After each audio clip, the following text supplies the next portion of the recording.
Hello and welcome to another episode of Stock Shots. Please remember, I am not a financial advisor. I'm just giving my opinion based on some things I see, like support and resistance, supply and demand, and of course, some indicators that may be on the screen. So always do your own due diligence. Make sure you educate yourself and always look to the left because we're looking at things that have already happened. Think about what things may do in the future. So this is another episode of Stock Shots. Welcome. Hey, welcome back to another episode of Stock Shots. This week, of course, we're talking about the TSP funds, and we're starting off with the S Fund.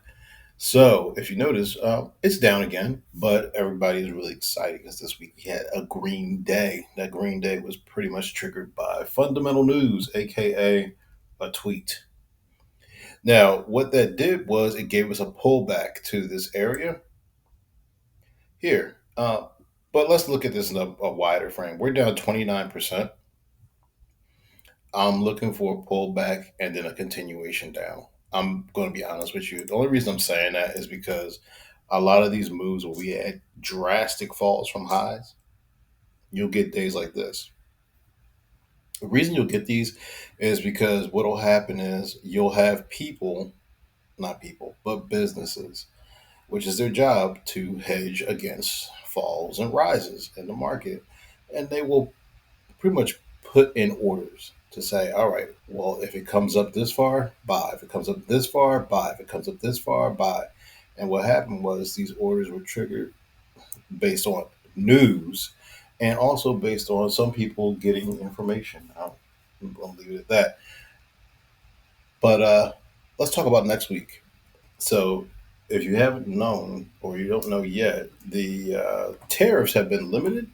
So now you have tariffs on certain items, but not all items. So if you're into tech, tech is probably going to be good this week. But we're going to talk about that also on my other show, The Exchange, my other video series, The Exchange. So tune into that one.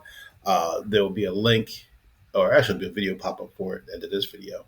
And another thing is this: if we look to right here, we pulled up 9% in 1 week after a 29% fall.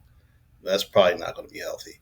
So let's just put it this way. I'm still looking for it to come up to probably this level here, 2007 or 2012 area.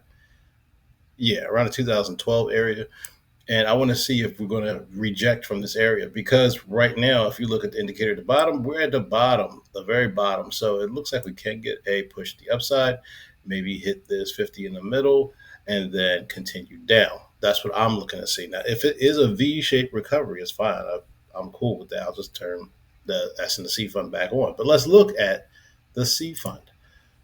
Hey, look, guess what? It's the same thing. Same exact story. So we did have a gap here. We're going to get rid of that gap because it was filled. We still have a gap up here. These gaps are in the daily time frame, but the same thing. We went down 21%. Now, if we just look at what has happened, it's about 10% to the upside. I'm looking forward to fill this gap and close around that 55.94 or 5600 area. And same exact thing down here in the indicator. We hit the bottom, pulling up. Is this going to be a V-shaped recovery or is this a pullback and continuation that will then keep going to the downside? Now, there are areas I would say we can because all of these down here around the 44.60 area, there are gaps there. There's three of them all the way down to the 42.45 area. So that's why I'm like, all right, if it's going to go down there, this is probably one of the best times to do it. But let's look at the other. Let's look at the other one. Let's look at the bond market, aggregate bond market. Let's see what's going on there. This is ugly.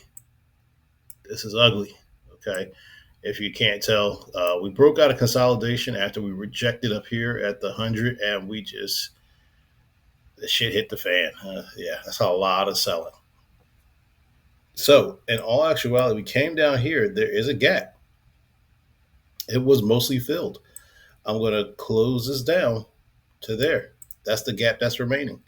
It filled a good amount of that gap on this push to the downside. Are we going to continue filling it, or is the market going to go back up? Because once again, It's the weekend, so why would we get news that affects the market when you can't trade it? The International Fund has also it bottomed pretty much, but it's looking the same way. It looks like it's going to try to get back up into this consolidation area, but it may just fall down again. So I'm not in for any of these. I've been in the G fund since January, so it's like I really don't want to get into any of these until I see clear movement to the upside. This looks great. I'm not gonna lie. This is the only one that interests me. I'll keep an eye on it. But since I only move my funds around during a weekly time frame, not a daily time frame, I'm not doing anything until I see weekly movement in the correct position or correct direction with good volume. So that's it for this week. Keep your ears and your eyes open. Make sure whatever news you react to is actually real. There's something I already saw. This is like Sunday at 3 o'clock. I already saw something saying that all China tariffs were supposedly canceled, but I know that's not true. So be careful. Just listen to the news, watch the money, and make good decisions. All right. Once again, you want to know more about how to do what I do, you want to chart, you want to learn something else, check out the website. It'll be in the description below. Thanks a lot. See you next week.